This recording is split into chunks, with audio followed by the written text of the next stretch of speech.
నమస్తే. ఇప్పుడు మీరు చూడబోతున్న వీడియో ఖచ్చితంగా మీకు ఉపయోగపడుతుంది, నచ్చుతుంది కూడా. మరి మీకు నచ్చిన విషయం నాకు తెలియాలి అంటే ఈ వీడియోని మీరు లైక్ చేయాలి, షేర్ చేయాలి, అలాగే మన ఛానల్‌ని సబ్స్క్రైబ్ చేయాలి. మీ సపోర్ట్‌ని నాకు అందిస్తారు కదూ! ఓకే. ఇప్పుడు వీడియోని స్టార్ట్ చేద్దాం. నమస్తే, వెల్కమ్ టు అవర్ ఛానల్. నేను పద్మిని. ప్రస్తుతంతో పాటు ప్రముఖ ఆధ్యాత్మికవేత్త, వాస్తు జ్యోతిష పండితులు, లలిత ఉపాసకులు, వాస్తు జ్యోతిష శిక్షణ నిపుణులు బ్రహ్మశ్రీ నానాజీ పట్నాయక్ గారు మనతో పాటు ఉన్నారు. మాట్లాడదాం. నమస్కారం అండి. శ్రీమాత్రే నమః. సార్, మార్గశీర్ష మాస అమావాస్య వచ్చేస్తోంది. ఈ అమావాస్య గురువారం నాడు వస్తోంది. ఈ మార్గశీర్ష మాసం అంతా కూడా గురువారానికి చాలా పెద్దపీట వేస్తుంది. లక్ష్మీదేవి ప్రీతి కోసం గురువారం నాడు అమ్మవారిని విశేషంగా కొలుచుకునేటటువంటి ప్రక్రియలు ఎన్నో ఫాలో చేస్తుంటారు మన వాళ్ళు. అయితే ఈసారి గురువారమే మరి అమావాస్య రావటం, అందున అమావాస్య తిథి లక్ష్మీదేవికి ఎంతో ప్రీతికరమైనది అని మనందరికీ తెలిసిందే. దీపావళి అమావాస్య కూడా అలాగే జరుపుకుంటాం. ఏదైనా వైశిష్ట్యంతో వస్తోందా? ఎలా వినియోగించుకోవచ్చు ఈ రోజున సార్? తప్పకుండా. ఫస్ట్ ఆఫ్ ఆల్ ఏంటంటే మార్గశిర శుక్రవారాలు చేయొచ్చు కదా, గురువారాలకి ఎందుకు? శాస్త్రంలో అసలు గురుగ్రహానికి ఉన్నటువంటి ప్రాముఖ్యత ఏమిటి అంటే, మనకి లిక్విడ్ క్యాష్ అనేటువంటిది ఉంటుంది చూసారా. లిక్విడ్ క్యాష్ అంతా కూడా వీనస్ అండ్ మూన్ కారకత్వాల్లో ఉంటాయి. బాగా లిక్విడ్ క్యాష్ ఒక వ్యక్తికి ఎప్పుడు చూడండి, కొంతమంది ఇలా ఒక కట్ట పెట్టుకొని తిరుగుతుంటారు జేబులో. ఎప్పుడు చూసినా సరే అదే భలే క్యాష్ ఉంటాయి, కొంతమంది దగ్గర అసలు డబ్బులే ఉండవు అనిపిస్తుంది. లిక్విడ్ క్యాష్కి చంద్రుడు బాగుంటే లిక్విడ్ క్యాష్, శుక్రుడు కూడా బాగుంటే కాస్త లగ్జరీగా కనిపిస్తూ లిక్విడ్ క్యాష్ మెయింటైన్ చేస్తుంటాడు.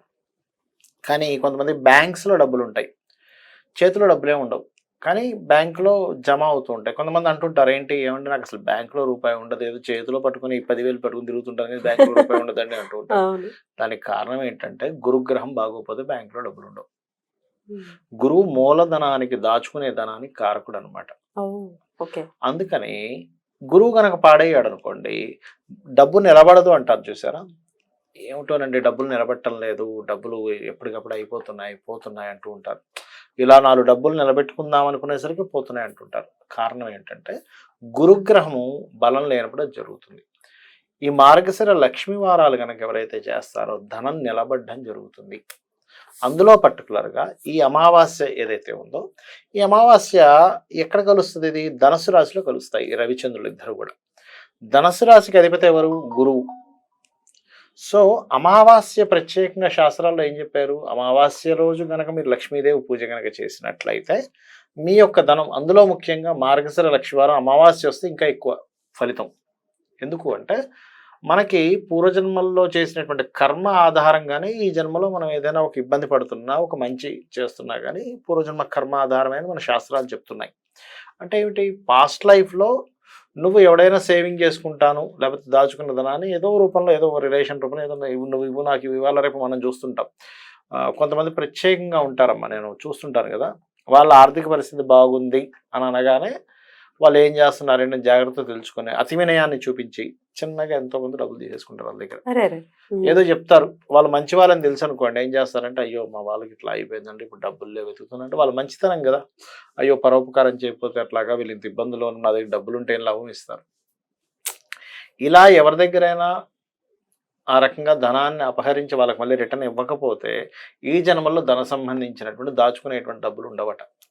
మనకి ఇది కర్మ విపాకం అనేటువంటి ఒక గ్రంథం ఉంటుంది. అంటే నువ్వు ఏ కర్మ చేయడం వల్ల ఏ రకమైనటువంటి ఇబ్బంది పడుతున్నావు, దానికి ఎటువంటి పరిహారం చేసుకోవాలని చెప్పబడింది అందులో. సో ఇలా మనకు తెలుసో తెలియకో అజ్ఞానంలోనే, లేకపోతే మళ్ళీ రిటర్న్ ఇచ్చేద్దామని కాన్సెప్ట్తోనే కొంతమంది తీసుకుంటారు కూడా, కానీ ఇవ్వలేక రుణపడిపోవడము ఇట్లా జరుగుతుంది. సంథింగ్ కొంతమంది తప్పించుకోవడం ఇట్లాంటివి జరుగుతుంటాయి. ఇలాంటి సమయాల్లో ఆ కర్మ మనల్ని వెంటాడేటప్పుడు గురుగ్రహం వీళ్ళకి సరిగా ఉండదు. అప్పుడు ఏంటి అంటే ఈ లక్ష్మీవారం ఎప్పుడైనా కానీ, అమావాస్యతో కూడిన లక్ష్మీవారం కానీ, మార్గశిర లక్ష్మీవారం అమావాస్య అయినప్పుడు కానీ ప్రత్యేకంగా ఉదయం నుంచి కనుక ఉపవాసం ఉండి, దేవీ భాగవతంలో ప్రత్యేకంగా చెప్పబడింది కొన్ని తిథులు. అందులో చతుర్దశి ఒకటి, చవితి ఒకటి, అదేవిధంగా అష్టమి ఒకటి, ఈ రకంగా అమావాస్య మరియు పౌర్ణములు. అందులో లక్ష్మీదేవికి సంబంధించిన ప్రీతికరమైనటువంటి అమావాస్య. చాలామంది క్షుద్ర పూజలకి, బ్లాక్ మ్యాజిక్స్కి వాడతారంటారు, కానీ యాక్చువల్ లక్ష్మీదేవి పూజకి వాడాలి. ఓకే, వామాచారానికి కాదు దక్షిణాచారానికి కూడా మనకి ఇప్పుడంటే 3 పూటలు సంధ్య ఉంది, కానీ ఒకప్పుడు 4 పూటలు సంధ్యావందనం చేసేవారు. అర్ధరాత్రి కూడా చేసేవారు గాయత్రి మంత్రాన్ని. ఓకే. సంధ్య అది కూడా ఒక రకమైన సంధ్యే కదా మరి, సంధ్య అనమాట. కాబట్టి చేసేవారు. సో దీనికి ప్రత్యేకంగా అమ్మవారి ఆరాధనలో ఏదైనా దేవతామూర్తికి సంబంధించిన శక్తి స్వరూపాలు ఎవరైతే ఉంటాయో, లలిత కావచ్చు, లేకపోతే కాళీమాత కావచ్చు. అయితే ఇందులో అమావాస్యలు ప్రత్యేకంగా లక్ష్మీదేవిని, కాళికా అమ్మవారిని గనక చేసుకున్నట్లయితే ఖచ్చితంగా మనకి ఆ నలుపుదనం ఏదైతే ఉందో, నలుపుదనం అంటే ఏమిటి, కాళికాదేవికి తీసుకోవడం అన్నిటిని, ఇప్పుడు బ్లాక్ హోల్ అంటాం చూసారా, అన్నిటినీ అదే లాగేసుకోగలం, లాగేసుకుంటుంది. అందుకని నలుపుదనం. నాలుగు ఎందుకు బయట పెడుతుంది అంటే అన్నిటిని తనలోకి తీసేసుకోవడమే. పుర్రెలు ఏమిటి అంటే ఇలాంటి ఆలోచనలు ఎన్నో ఆవిడలోకి కలిసిపోయాయి. చేతులు ఎందుకు చుట్టూ ఉంటాయి అంటే మనకి చేతులకి సంకేతం ఏమిటంటే మనం చేసినటువంటి పనులు, కర్మలు, పనులు ఇవన్నీ చేతులతోనే చేస్తాం. కాబట్టి ఇలాంటివి ఎన్నో కర్మలు, ఎన్నో పనులు, లేకపోతే ఎన్నో ఆలోచనలు ఇవన్నీ కూడా ఆవిడలో కలిసిపోయాయి అని అర్థం అనమాట.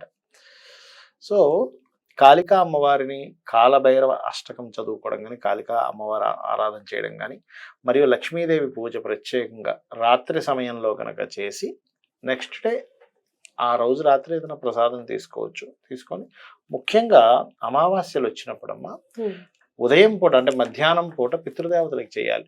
మీకు ఎవరికైనా చూడండి, నేను చాలా మంది ఫోన్ కాల్స్ వింటుంటాను, బాగా అనారోగ్యం చేసిన వాళ్ళకి చనిపోయిన వారి కల్లోకి వస్తూ ఉంటారు. అంటే దాని అర్థం ఏమిటి అంటే కనీసం అమావాస్యకి దగ్గరలో వస్తుంటారు. మీరు కనుక గమనించినట్లయితే కనీసం ఈ అమావాస్యకైనా మాకు ఇవ్వు అంటే వాళ్ళ ఎనర్జీ అవసరమని చెప్పడం అన్నమాట.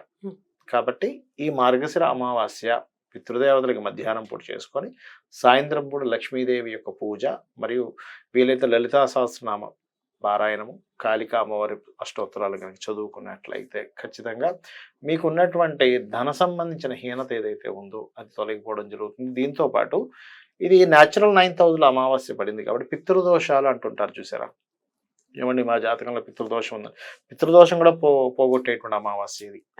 అయితే తర్పణాలు కానీ, గోసేవ కానీ, ఇక పితృ దోషాలు నివృత్తి చేసుకోవడానికి మీరు కూడా అనేక మార్లు చెప్పి ఉన్నారు ఏం చేయొచ్చు అనేది. అయితే ఇప్పుడు కాళికాదేవికి సంబంధించి చెప్పి ఉన్నారు కాబట్టి ఖచ్చితంగా ఫోటో ఇంట్లో పెట్టుకోవాలా, ఇట్లాంటి ప్రశ్నలన్నీ అడుగుతారు. దానికి పెట్టుకోవచ్చమ్మా, తప్పేం కాదు. కాళికాదేవి ఫోటో అయ్యో మనం అజ్ఞానంతో అమ్మో ఆకారం పెట్టుకోవడం ఏంటి అనుకుంటున్నాం. మీకు పెయింటింగ్ రూపంలో, పేపర్ రూపంలో వచ్చింది కాబట్టి ఆకారం అని కనిపిస్తుంది. మన లోపల ఉంటుంది కాళీ. మనలో ఏదైతే అయిపోతుందో అదంతా ఎట్టుపోతుంది అంటే కాళికా అమ్మవారి ఎనర్జీలోకి వెళ్ళిపోతుంది. ఇప్పుడు సెల్స్ డెడ్ అయిపోతుంటాయి, మళ్ళీ కొత్తగా పడుతుంటాయి, మరి ఎక్కడ పోతున్నాయి అవన్నీ? కాళికా అమ్మవారి తీసేసుకుంటుంది తనలో. ఎప్పటికప్పుడు సృష్టిలో మనం ఏమనుకుంటున్నామంటే ఈ కనబడుతున్నటువంటిది మాత్రమే స్థితిలో ఉంది, ఇది ఎప్పటికో లయమవుతుంది అనుకుంటున్నాం. కాదు, అనుక్షణము కూడా లయం అయిపోతూనే ఉంది, అనుక్షణం కొత్తది పుడుతూనే ఉంది, అనుక్షణం స్థితిలోకి వెళ్తూనే ఉంది. కరెక్ట్. ఈ ఉగ్రదేవతల జోలికి వెళ్ళొద్దు, మనలోనే ఉంటే ఇంకేం చేస్తాం, వీడి వెళ్తావా? మనలోనే ఒక ఉగ్రదేవత ఉన్నాడు, కోపం వస్తే అదే ఉగ్రదేవత, కోపమే ఉగ్రం. రైట్. ఇది కొన్నిటికి ఏంటంటే ఉగ్రదేవతలు పాపగ్రహాలు కావాలి. ఇప్పుడు అదే అవసరం లేదనుకోండి అమ్మా, చెడు అనుకోండి, ఉగ్రదేవత చెడు అనుకోండి కాదు, భగవంతుడు ఎందుకు సృష్టిస్తాడు అని మనం ఆలోచించాలి కదా. ఎగ్జాక్ట్లీ. ఏది కూడా పనికిరాంది ఉండదు ఈ భూమి మీద, అన్ని పనికొచ్చేవి. మనం దాన్ని ఎప్పుడు వాడుకోవాలని తెలిసి ఉండాలి. అయితే ఇవన్నీ పూజలు ఇవన్నీ కాకుండా ఏదైనా నామం చెప్పండి సార్, మేము చేసుకుంటాము ఆ రోజంతా అనంటే ఏం చెప్తారు సార్? నవవిద్రుమ బింబశ్రీ న్యక్కారి రతనచ్చద అనే నామస్మరణ ఎక్కువ. ఎలా చేసుకోమంటారు దాన్ని? దానికి ఎలా చేసుకోవాలంటే 2-3 రకాల పద్ధతులు ఉన్నాయి. ఒకటేమో మీరు స్థిరంగా సుఖాసనం ఒకటి వేసుకొని చక్కగా ఈ ముద్ర ఎందుకంటే అమావాస్య గురువారం కాబట్టి గురువుకు సంబంధించిన వేలికి సంబంధించిన ముద్ర వేసుకొని ఓం నవవిద్రుమ బింబశ్రీ న్యక్కారి రతనచ్చద అని మనసుతో చేయాలి. టంగ్ ఉంటుంది కదా, టంగ్ ని మడిచి పైకి పెట్టాలి. మీరు అలా మడిచి పైన పెట్టి టచ్ అవ్వాలి. టచ్ అయ్యి ఇంకా వీలైతే లోపల ఉండేటువంటి కొండనాలికను లాగి పెడతారు. కొంతమంది ప్రాక్టీస్ ఉండాలి బాగా దానికి. పెట్టి అంటే ఈ నాలుగుతోనే ఇట్లా పెడతారు. పెట్టి మన ఇప్పుడు చూడండి ఇలా పెట్టానా, ఇలా పెడితే కళ్ళు ఎక్కడికి వెళ్ళే, పైకి వెళ్ళే అంటే ఇక్కడికి వెళ్ళిపోతుంది, దృష్టి అంతా ఇక్కడికి వెళ్ళి కళ్ళు మూసుకొని ఇలా ఒకటి నాలుక పెట్టేసాం కదా, మనసుతో చేయాలి. నవవిద్రుమ బింబశ్రీ న్యక్కారి రతనచ్చద అని మన ఆలోచన అంతా ఇక్కడ ఉండాలి. ఇక్కడ ఉండి మీరు కనుక చేస్తే ఏమవుద్దంటే తప్పకుండా సార్, చాలా అద్భుతమైనటువంటి విషయాలు చెప్పారు. డెఫినెట్ గా కర్మ తొలగిపోవటం అనేది ప్రకృతి ఎప్పటికప్పుడు 15 రోజులకు ఒకసారి ఈ అవకాశం ఇస్తూనే ఉంది. నెల రోజులకోసారి, నెల రోజులకోసారి ఇది ఇప్పుడు అమావాస్య అయితే నెల, అమావాస్య అయితే 15, నెల, ఏకాదశులు వస్తూ ఉంటాయి, అవునవును. చతుర్దశులు వస్తూ ఉంటాయి, లేకపోతే అవునవును. చవితి తిథులు వస్తూ ఉంటాయి ప్రత్యేకించి. అవునవును. మనం వినియోగించుకోవడంలో end of the day. Yeah, exactly. అందుకే అలా గుర్తు చేసే ప్రయత్నమే ఈ కార్యక్రమాలు. చాలా చక్కగా మాకు తెలియజేశారు sir. Thank you so very much. నమస్తే. శ్రీమాత్రే నమః.